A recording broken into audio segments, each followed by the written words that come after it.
Você está no canal Eu Estudo a Lição com o pastor Samuel Camilo. Hoje é domingo, dia 30 de abril de 2023. E o tema que estudaremos na nossa lição da Escola Sabatina será a purificação do santuário.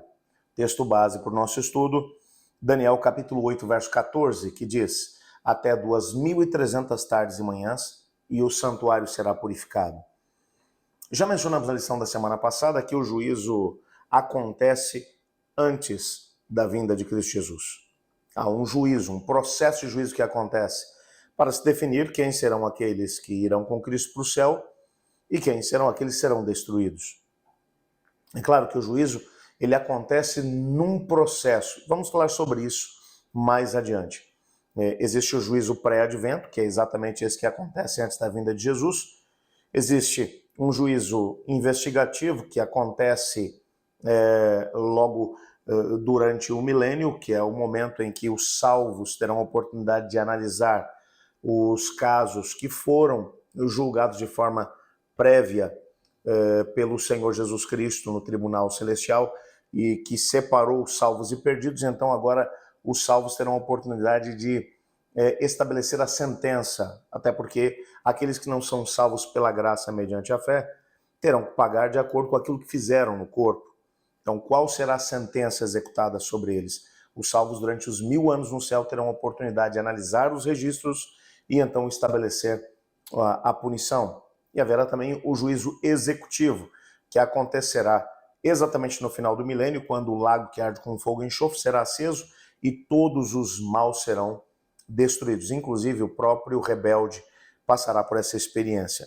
Entretanto, o que já vimos também é que não temos a possibilidade de poder entender o assunto do juízo se formos apenas para o livro do Apocalipse.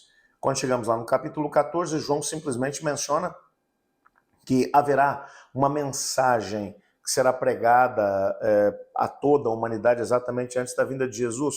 São 3 recados da parte de Deus à humanidade, que são chamadas, dentro da nossa teologia, como as 3 mensagens angélicas. Em uma delas, o que é mencionado é que chegou a hora do seu juízo. Temei a Deus e dai-lhe glória, porque chegou a hora do seu juízo. Adorai aquele que fez o céu, a terra, o mar e as fontes das águas.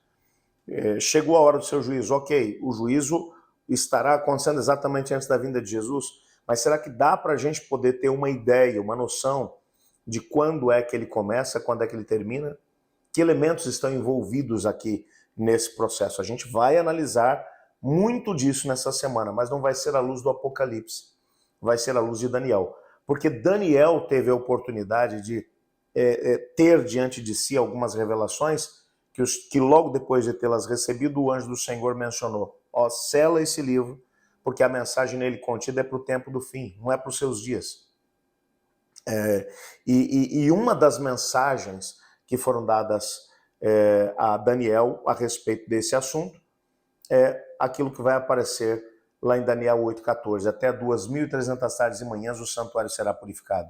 Só para você poder entender aqui o contexto desse mesmo versículo. Havia chegado o tempo, na conta em que Daniel estava fazendo, para que a profecia que havia sido feita por Jeremias, de que o tempo do cativeiro do povo de Judá, que estava na Babilônia ainda como refugiados, para que eles retornassem para Jerusalém, o tempo tinha chegado, era o tempo do cumprimento da profecia.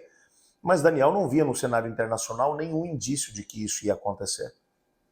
Então, ele vai clamar a Deus, ele vai fazer uma oração muito bonita que está registrada no contexto do seu livro, pedindo ao Senhor Deus para que ele pudesse responder. E Deus deu a ele uma visão aonde mostrou aquilo que estaria acontecendo, o juízo que estaria tendo lugar. É claro que Daniel viu uma série de coisas e ouviu uma série de coisas. Viu o ancião de dias, ele viu ali o Filho do Homem vindo nas nuvens dos céus para poder iniciar o processo de julgamento. Isso tudo dentro do contexto do santuário celestial. O Filho do Homem saindo do lugar santo, indo para o lugar santíssimo. Tudo isso acontecendo. E Daniel não entendeu muito bem essa coisa toda, é tanto que quando ele vai depois, num segundo momento, ele vai clamar a Deus pedindo explicação daquilo que ele viu. No capítulo 9, o anjo Gabriel aparece para ele e vai falar um pouco para ele, explicar para ele um pouco daquilo que está acontecendo. No capítulo 8, ele ouve falar em 2.300 anos, 2.300 tardes e manhãs, utilizando o princípio dia-ano. Ele disse assim, peraí, como assim? Não era 70 anos para o povo de Deus ser libertado daqui da Babilônia e voltar para Jerusalém? Como assim 2.300 anos? Não é à toa que o Daniel fica muito preocupado com isso, angustiado, lhe faltou forças. E imagina Daniel falando, gente, o Jeremias falou que era 70 anos, agora o anjo de Deus vem aqui para poder me falar que são 2.300 anos? Como assim? E um desdobramento vai acontecer nessa revelação que o anjo Gabriel vai dar a Daniel. Ele vai mencionar que esse período de 2.300 anos, ele é o período que haveria antes que o juízo começasse no céu. Daniel tinha tido uma visão onde ele visualizou o momento em que o Filho do Homem, Cristo Jesus, ele passaria do lugar santo para o lugar santíssimo, no santuário celestial, para começar o processo de julgamento. Mas quando isso aconteceria? A mensagem é dentro de 2.300 anos. Dentro desse mesmo processo, nós vamos encontrar algumas coisas muito interessantes que tiveram lugar ali. E a gente vai estudar sobre isso durante a semana. Qualquer judeu que ouvisse falar a respeito do santuário entenderia perfeitamente o que significaria esse processo de julgamento, de juízo, o que isso significava, o santuário ser purificado, o que era isso? Qualquer judeu que ouvisse essa mesma frase entenderia. Havia em Israel todos os anos o dia do perdão, ou o dia da expiação, um dia no qual todo judeu deveria se manter em jejum e oração. Por quê? Porque durante todo o ano, cada vez que um sacrifício era feito e as pessoas oravam confessando seus pecados, simbolicamente esses pecados eram acumulados dentro do santuário. Mas uma vez por ano, o sumo sacerdote entrava no lugar santíssimo. Só uma vez por ano.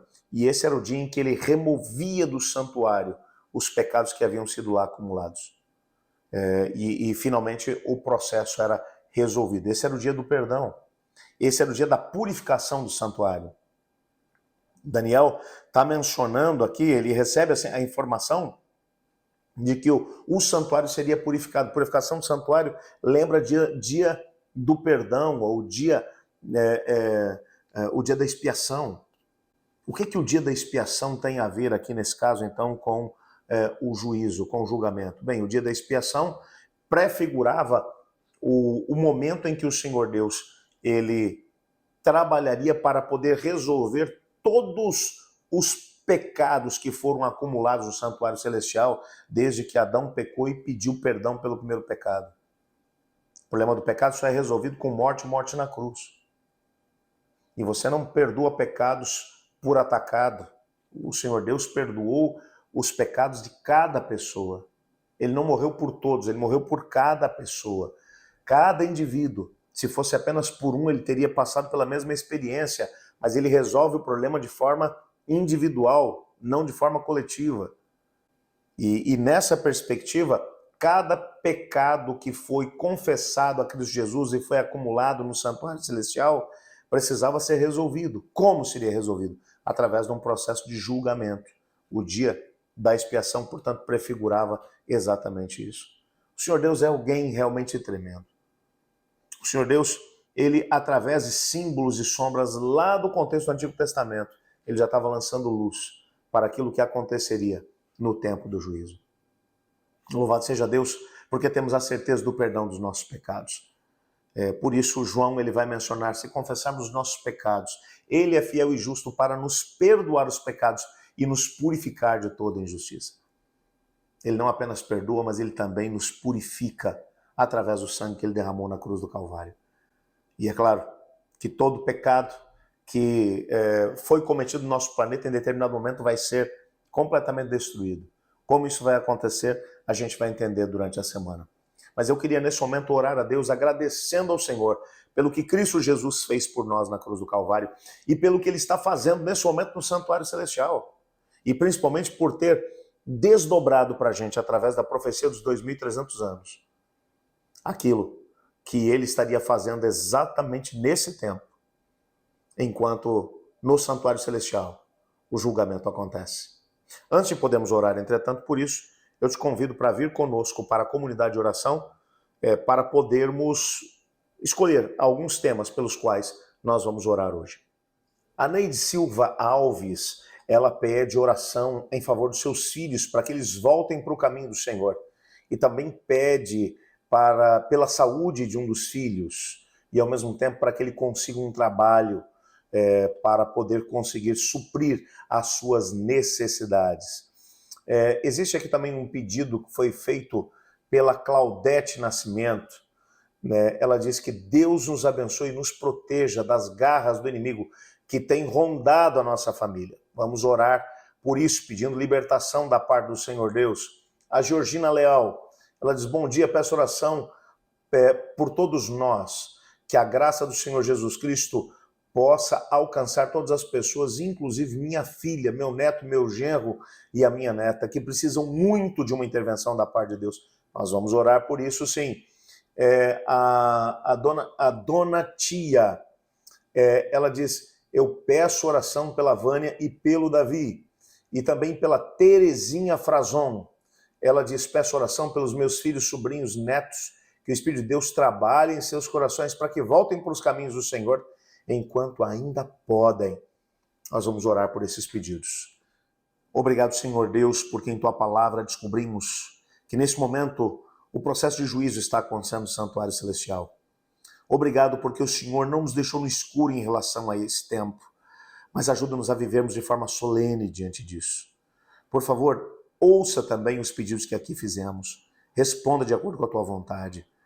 Opere grandes milagres, libertação, cura, transformação. Abra as portas que precisam ser abertas, feche as que têm que ser fechadas, mas opera na vida dos seus filhos que clamam a Ti dia e noite. Pois é em nome de Jesus que oramos. Amém. Eu estudo a lição. E você?